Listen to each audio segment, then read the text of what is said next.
ஊட்டி, கல்லட்டி, முதுமலை, கூடலூர் செல்லும் தேசிய நெடுஞ்சாலையில் ஒரே மரத்தில் 20க்கும் மேற்பட்ட தேன்கூடுகள். சுற்றுலா பயணிகள் கண்டு வியப்பு.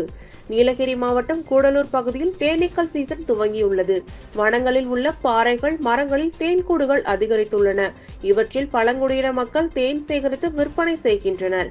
தேனில் அதிக மருத்துவ குணம் உள்ளதால் மக்களிடம் வரவேற்பு உள்ளது. அடர்ந்த வனப்பகுதிகளில் மட்டுமே இருக்கும் தேன்கூடுகள் தற்போது முதுமலை புலிகள் காப்பகம், கூடலூர் செல்லும் தேசிய நெடுஞ்சாலையை ஒட்டிய சில மரங்களில் அதிக அளவில் உள்ளன. ஒரே மரத்தில் 20க்கும் மேற்பட்ட தேன்கூடுகள் சுற்றுலா பயணிகளை வியப்பில் ஆழ்த்தியுள்ளது. தேனீக்கள் சீசனான மே, ஜூன் மாதங்களில் எடுக்கப்படும் தேன் அதிக மருத்துவ குணம் வாய்ந்தது. பதப்படுத்தப்பட்ட தேனை 5 ஆண்டுகள் வரை வைத்து பயன்படுத்தலாம். இந்த சீசன் முடிந்து 2வது சீசன் ஆகஸ்ட், செப்டம்பரில் துவங்க உள்ளது. தேன்கூடுகளுக்கு இடையூறு ஏற்படுத்தினால் தேனீக்கள் தாக்கும் அபாயம் உள்ளது. எனவே அப்பகுதியை கவனமாக கடந்து செல்ல வேண்டும் என வனத்துறையினர் அறிவுறுத்தியுள்ளனர்.